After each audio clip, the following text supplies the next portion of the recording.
Good afternoon. That's better. So today the topic we are going to learn is about students' discipline. Okay, Shishya and Anushasanam. Together there is a sandhi, Savarna Dirgha sandhi. It is called Shishyanushasanam. Shishya plus Anushasanam. The discipline a student should have in his student stage or student life. As you all know, there are 4 Vedas, the Rigved, Yajurved, Samaved and Atharvaved. Now these 4 Vedas in turn are divided into 4 sections each. Each Ved is divided into 4 sections, right? They are called Samhita, Brahmana, Aranyak and Upanishad. I am sure you must have heard the word Upanishad. Okay, the Upanishads are the last portion of the Vedas, and that is why they are called as Vedanta. Veda plus Anta. The end portion of the Vedas are called the Vedanta literature, and Upanishad belong to the last portion of the Vedas. That is why all the Upanishads are referred to as Vedanta literature. Now there are many Upanishads, but Adi Shankaracharya, the Jagat Guru, has written some commentaries on few of the Vedas which have made them more prominent or popular. The Taittiriya Upanishad, from which your lesson is taken, okay, is one of such Upanishads, very famous, and the section Shishyanushasanam, as I told, deals with the students' discipline. In ancient days, students, as you all know, the students, they used to go to Gurukulas for their studies. They used to leave the comforts of their homes, the love and care, affection of their parents, and they used to go and live with their gurus in the Gurukulas, which were situated in remote forest areas. And the student used to be with the teacher 24/7, as you now use the expression. Even after the academic sessions are over, even after the classes were over, the student used to spend his time in the Gurukul with the teacher, with his family, with the Guru Patni, the wife of the Guru, and not only the studies, but the students, they used to help the Guru or the teacher in their daily chores also, like cleaning, cooking, bringing firewood from the forest, watering the plants, taking care of the animals in the ashram, the cows or whatever other animals were there. So the teacher and the student, they always shared a special bond because they were together 24/7.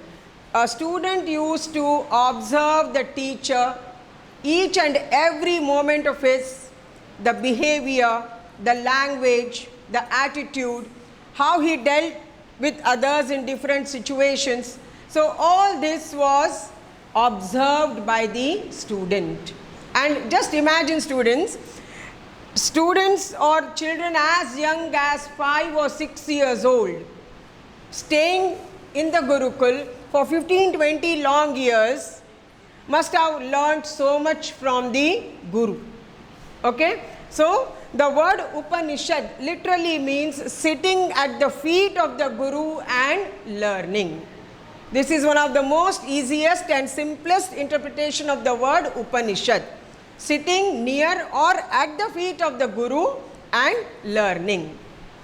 And Shishyanushasanam, the lesson, is an advice or a message given by the teacher to the students as they are about to leave the Gurukul after the completion of their studies or stay, and they are about to go home. They are about to leave the Gurukul, going to their respective homes. At that point of time, the teacher gathers that entire batch of students and gives them the advice as to how to conduct themselves outside, in the outside world or society, be it your employment. Okay, see students, now also after degree, okay, they are called snataks once they complete their studies. And this address can be compared to a modern day convocation address when you complete your graduation and step into the outside world. The first advice that the teacher gives his students is Satyam Vada Dharmam Chara. Always speak the truth and follow the dharma. One more thing I want to stress here, students, dharma has nothing to do with religion. Dharma is your responsibilities, your duties. Each and every person has his or her own dharma, that is the responsibilities to follow. As a student, your dharma is to study, attend college regularly, do your homework, assignments, take your exams. Okay? As a father, your father, his dharma is to take care of the entire family as the head of the family, take care of his wife, take care of his children, take care of his aged parents, that is your grandparents, that is his dharma. You have Raja Dharma, which the politicians follow, the prime ministers, the presidents, right? So dharma, again I am telling you, it is one of the widest range of meaning it has, okay? And it need not be interpreted with religion alone.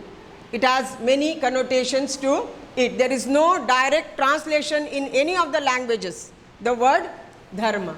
Okay, so the teacher says Satyam Vada Dharmam Chara. Follow your dharma. Always speak the truth.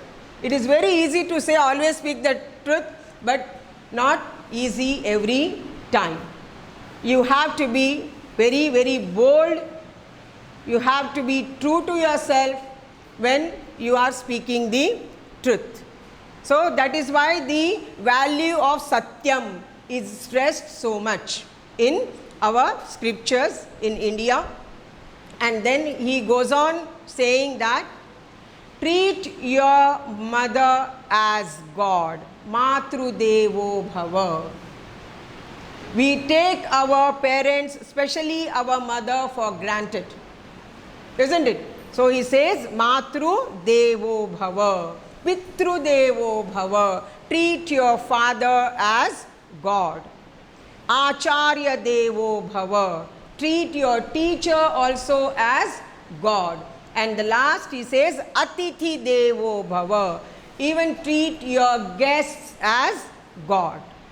See students, such simple advice which is relevant even today, given some 5 to 10,000 years ago by the Rishis, by the teachers, so relevant even now. And then he says, if you want to give something to someone, give with proper attitude. Shraddhaya Deyam. He says, if you want to give something, give with faith. Then do a lot of charity according to your might. Take care of yourself. And he says, Bhiya Deyam, Samvida Deyam. Give with goodwill in your heart. If you don't want to give, don't give. Ashraddhaya Adeyam. Don't give if you don't believe in it. Okay? Not only that, he says, if you see any elders, any scholars, give them respect, give them proper seat, offer them a proper seat. Normally that is what we are taught in our houses also. Any elderly persons comes, any guests come, normally you get up, you give them their seat, you offer them water, right? Simple things. The teacher is also stressing that you should follow all these things, the advice what I am giving you. And then he says, please perform the death anniversaries of your ancestors. Okay, you must have seen your parents, especially your mother, performing the Shraddha ceremony. Okay, he says, do not neglect these duties. If you have great grandparents, anybody who is no more, please perform the death anniversaries of your ancestors. Do not neglect this at any cost. Okay. And he also says that you follow us, that us teachers, only when we are doing something good. See students, after all, the teacher is also a human being, right? To err is human, they say. So he is advising his students, follow us in such things only when we do something good, something to be emulated, worthy of performing.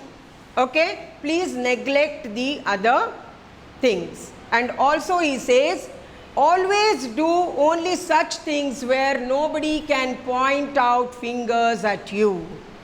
Nobody can find fault with you. So that means, in simple terms, do always good things. Okay? And he also says, only follow such Brahmins. You can change the word of Brahmin with a scholar or some elderly person, some learned person, who are true to their duties.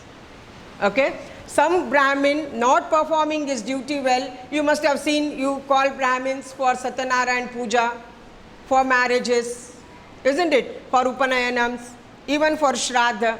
But if the Brahmin is not performing his duty properly, please do not follow him. Only follow such people, such scholars who perform their duty well.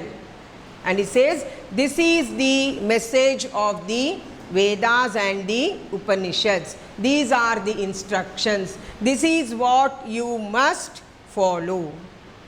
I hope you have understood this message, and I am sure you will remember this lifelong. Don't treat this just as a part of your syllabus. These are life lessons. These are life skills which will hold you good wherever you go in the world. Is that clear, students? I hope you have understood this short and simple message given by the teacher to his students as they are leaving the Gurukul after completing their studies. Yes, students? Yes or no? Yes, sir. Good. Thank you so much.